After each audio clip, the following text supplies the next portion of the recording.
हिमालय की घाटी में एक बहुत ही महान बौद्ध भिक्षु रहते थे। उनकी ख्याति दूर दूर तक फैली हुई थी। एक दिन एक व्यक्ति उनके पास आया और वह व्यक्ति उस बौद्ध भिक्षु से कहता है कि हे गुरुवर, सब यही कहते हैं कि चालाकी से बात करो, चालाक बनो, अन्यथा तुम हमेशा पीछे रह जाओगे। हे गुरुवर, आप ही बताएं कि चालाक कैसे बना जाता है। क्या आप हमें चालाक बनने के बारे में कुछ बता सकते हैं?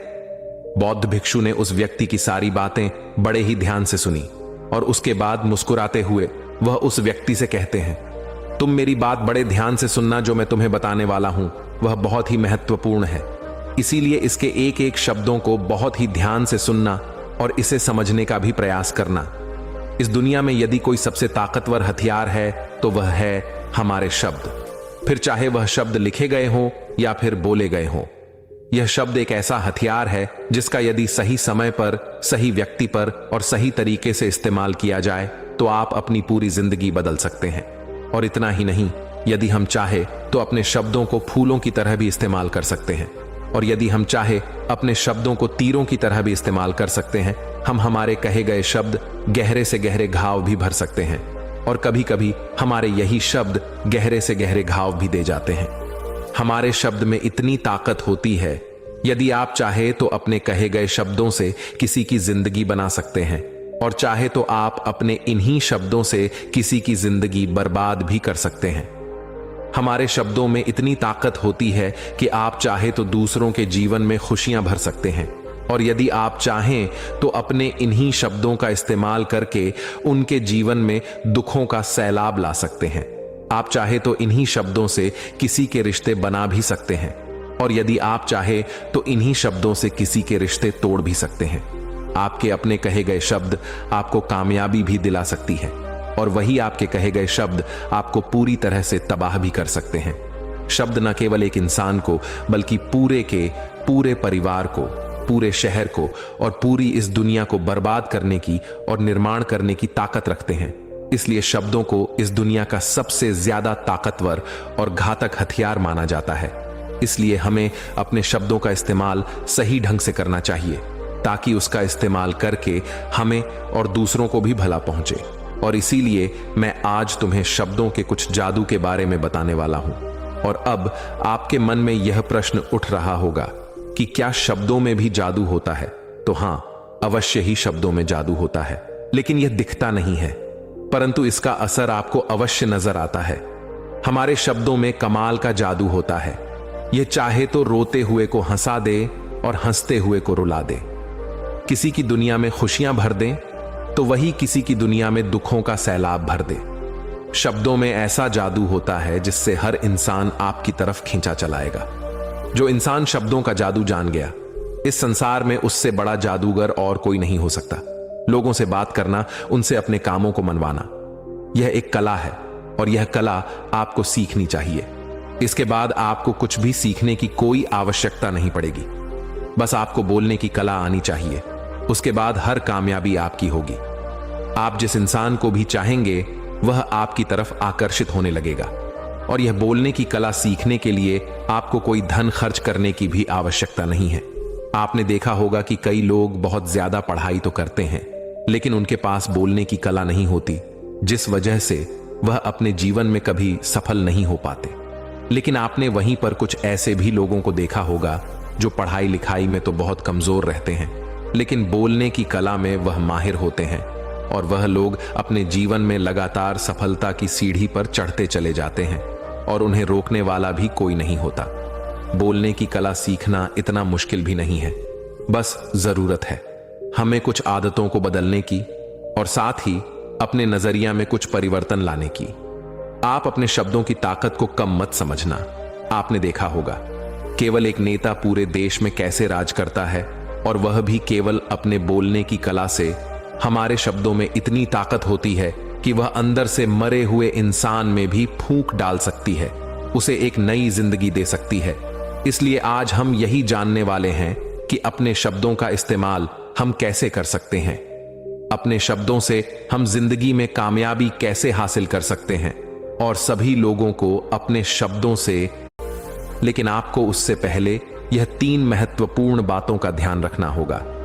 जब भी आप शब्दों के तीर चलाने के बारे में सोचें तो सबसे पहले आपको यह सोचना जरूरी है, यह तीर मैं किस पर छोड़ रहा हूं और यह तीर मैं क्यों छोड़ रहा हूं और इस तीर का परिणाम क्या होगा। आप तो जानते हैं कि ऊपर वाले ने हमें 2 कान और 1 मुंह दिया है ताकि हम सुने ज्यादा और बोले कम, और जो लोग कम बोलते हैं उनकी सोचने और समझने की क्षमता भी अधिक बोलने वालों से कहीं ज्यादा होती है और वह किसी भी काम में अपना 100% देने में पूरी तरह से समर्थ होते हैं। इसीलिए यदि आप भी जीवन में चालाक बनना चाहते हैं, अपने शब्दों का सही तरीके से इस्तेमाल करना चाहते हैं, तो आपको इन 8 बातों को ध्यान देना होगा। आपको इन 8 बातों को गांठ बांधनी होगी और इन बातों को अपने जीवन में उतारना होगा। और हां, एक बात अवश्य ध्यान रखिएगा, चालाकी से बात करने का अर्थ यह भी नहीं होता कि आप स्वार्थी बन जाएं और किसी का गलत फायदा उठाएं। हमें चालाकी से बात करना इसलिए सीखना चाहिए ताकि हम इससे अपना और दूसरों का फायदा कर सके, ना कि हमें किसी का गलत फायदा उठाना चाहिए और ना ही हमें किसी को फंसाना चाहिए। बल्कि हम जितना भी लोगों से अच्छी तरीके से बात करेंगे उतना ही लोग हमें पसंद करेंगे, हमारी इज्जत करेंगे और हमारी बातों को भी वह बड़े ही ध्यान से सुनेंगे, वह हमारी कद्र करेंगे और लोगों की नजरों में इस समाज में हमारा मान सम्मान और गौरव बढ़ेगा। इसलिए यदि आप इस समाज में रहना चाहते हैं तो इस समाज के अनुसार आपको सोच समझकर चालाकी से बात करना सीखना होगा। आगे वो बौद्ध भिक्षु उस व्यक्ति को पहली बात बताते हुए कहते हैं कि अपनी बातों को कम से कम शब्दों में व्यक्त करना सीखो, क्योंकि बुद्धिमानी का मतलब होता है कि चीजों को आसान बनाया जाए। यदि आप अपनी बातों को दूसरे व्यक्ति को कम से कम शब्दों में नहीं समझा सकते हैं तो वह आपकी बात नहीं सुनना चाहेगा, उसे आपकी बातें बोर लगने लगेंगी और वह आपसे दूर भागने लगेगा। आपने देखा ही होगा कि आपके आसपास कोई ना कोई व्यक्ति तो जरूर होगा जो अपनी बातों को बहुत घुमा फिरा कर, बहुत बढ़ा चढ़ा कर बोलता है, और ऐसे व्यक्ति पर आप कैसा महसूस करते हैं, ठीक वैसा ही वह सामने वाला व्यक्ति आपके लिए महसूस करेगा। क्योंकि आजकल अक्सर लोग बातों को इधर उधर घुमाकर ही कहते हैं, उन्हें सीधी बात करना अच्छा ही नहीं लगता, लेकिन वह यह भूल जाते हैं कि वह अपनी बातों को और भी ज्यादा मुश्किल कर रहे हैं, जिससे उनकी बातों में कोई भी दिलचस्पी नहीं लेता। इसीलिए आपको इस बात का ध्यान जरूर रखना चाहिए कि अपनी बातों को कम से कम शब्दों में लोगों तक पहुंचाएं, और यही बुद्धिमानी है। क्योंकि आजकल के दौर में हर किसी के पास इतना समय नहीं है कि वह आपकी लंबी चौड़ी बातें सुन सके। सभी के पास अपने अपने काम हैं, सभी अपने अपने कामों में व्यस्त हैं, अपने जीवन में व्यस्त है, और आप खुद ही अपना समय क्यों बर्बाद कर रहे हो जब आप किसी भी बात को केवल 1 मिनट में कह सकते हो, तो आप उसके लिए आधा घंटा क्यों लगा रहे हो। जितना ज्यादा आप कहेंगे उतने ही सस्ते आप महसूस होंगे, और जितना ही कम शब्दों में आप अपनी बातों को लोगों तक पहुंचाएंगे तो लोग उतना ही ध्यानपूर्वक आपको सुनना और समझना पसंद करेंगे। आगे वह बौद्ध भिक्षु उस व्यक्ति को दूसरी बात बताते हुए कहते हैं कि दूसरों का दिल जीतना सीखो। आप जब भी लोगों के साथ होते हो तो उन्हें अपने साथ अच्छा महसूस करवाओ। अगर आपको किसी से अपना काम निकलवाना है तो उसकी थोड़ी सी बड़ाई करो, क्योंकि आजकल हर कोई अपनी बड़ाई सुनना चाहता है। इससे आपका कुछ नहीं बिगड़ेगा, क्योंकि वह अपनी बड़ाई खुद सुनना चाहता है।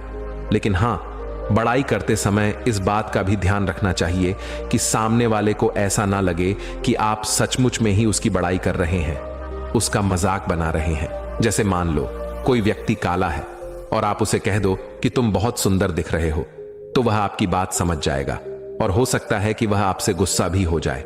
बल्कि आप उससे कुछ इस तरीके से बात करें कि अरे दोस्त, आज तो तुम बहुत अच्छे लग रहे हो। पहले कही गई बात उसे बिल्कुल पसंद नहीं आएगी, लेकिन जब आप उसे कहेंगे कि आप आज बहुत अच्छे लग रहे हो तो वह तुम्हारी बात अवश्य सुनेगा और उसे यह सुनकर बहुत अच्छा भी लगेगा।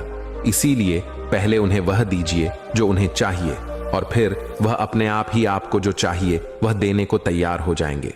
फिर बौद्ध भिक्षु तीसरी बात बताते हुए कहते हैं कि जो भी बोलो विश्वास के साथ बोलो, अपनी बात रखने में कभी शर्माओ मत, अपनी बात को पूरे आत्मविश्वास के साथ रखो।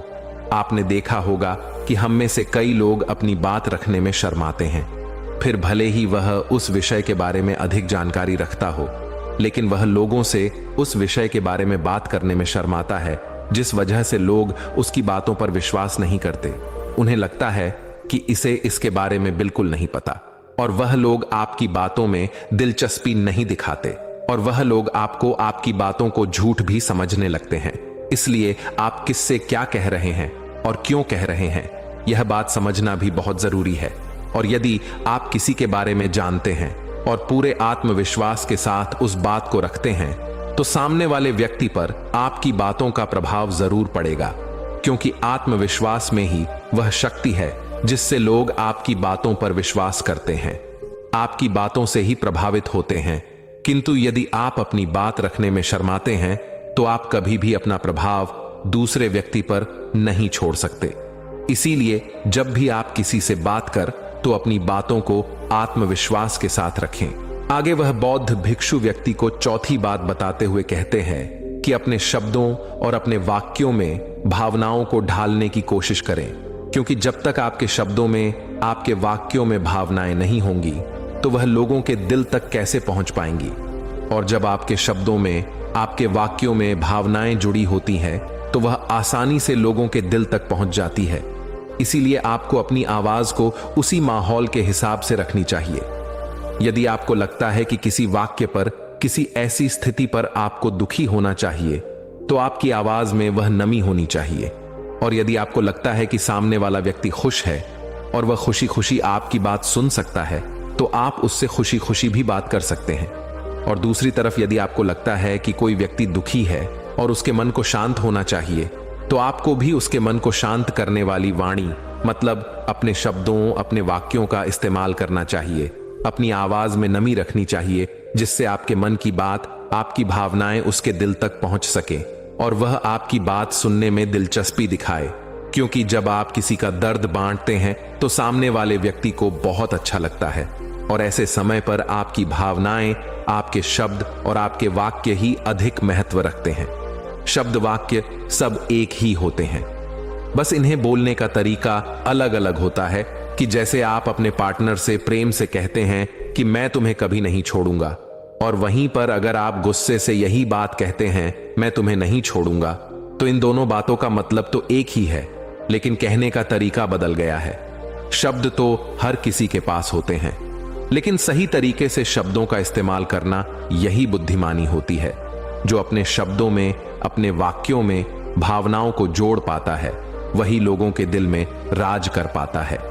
आगे वह बौद्ध भिक्षु उस व्यक्ति को पांचवी बात बताते हुए कहते हैं कि जब भी तुम किसी व्यक्ति से बात करते हो तो उसकी आंखों में आंखें डालकर बात करो, क्योंकि यदि आप बात करते समय लोगों से नजरें चुराएंगे, सामने वाले व्यक्ति से छुप छुप कर बातें करेंगे, तो उसे ऐसा महसूस होगा जैसा कि आप उससे कुछ छुपा रहे हैं, आप उससे झूठ बोल रहे हैं। इसीलिए वह आपकी बातों में दिलचस्पी नहीं दिखाएगा और ना ही वह आपकी बातों पर विश्वास करेगा। और वहीं पर दूसरी तरफ यदि आप पूरे आत्मविश्वास के साथ किसी दूसरे व्यक्ति की आंखों में आंखें डालकर यदि आप उससे झूठ भी कह देंगे, तो भी वह आपकी बातों पर विश्वास कर लेगा और वह आपकी बातों में दिलचस्पी भी दिखाएगा। इसीलिए बात करो राजा की तरह और काम करो गुलाम की तरह नहीं। आगे वह बौद्ध भिक्षु उस व्यक्ति को छठी बात बताते हुए कहते हैं, कम बोलो और काम का बोलो, अर्थात अपने बोलने के तरीके सुधार ले। ना तो बहुत धीरे बोलो और ना ही बहुत तेज। अपने शब्दों का उच्चारण सही और स्पष्ट तरीके से करें। अगर आप बहुत जल्दी जल्दी बोलेंगे तो लोग कुछ भी समझ नहीं पाएंगे, और अगर आप बहुत धीरे धीरे बोलेंगे तब भी लोग आपसे बोर हो जाएंगे और वह आपकी बातों में थोड़ी भी दिलचस्पी नहीं दिखाएंगे। यदि आप बहुत चिल्ला चिल्ला कर बोलेंगे तब भी लोगों को आपकी आवाज पसंद नहीं आएगी, और यदि आप बहुत धीरे धीरे बोलेंगे तब तो लोगों तक आपकी आवाज ही नहीं पहुंचेगी और आपकी बातों का असर भी नहीं होगा। इसीलिए अपनी बातों को साफ और स्पष्ट रखें, अपने शब्दों को साफ और स्पष्ट रखें ताकि वह लोगों को अच्छी तरह से समझ में आ सके। क्योंकि अक्सर यह देखा गया है कि जब भी कोई इंसान बोलना शुरू करता है तो उसके शुरुआती 90 सेकंड यह कहते हैं कि लोग उसे सुनना पसंद करेंगे या नहीं, और यह भी बताता है कि वह व्यक्ति एक कुशल व्यक्ति है या नहीं। और यदि आप 90 सेकंड तक लोगों को अपनी बातों में रोक सकते हैं और यदि लोग आपकी बातों में 90 सेकंड तक, तो इसका अर्थ यही है कि वह लोग आपकी बातों को सुनना चाहते हैं, आपकी बातों को समझ रहे हैं और वह लोग आपसे जुड़ना भी चाहते हैं। किंतु अक्सर यही देखा गया है कि कुछ लोग बहुत चिल्ला चिल्ला कर कहते हैं और कुछ लोग बहुत धीरे धीरे कहते हैं, जिससे उनके शब्द ही समझ नहीं आते। इसीलिए शब्दों को स्पष्ट रखिए।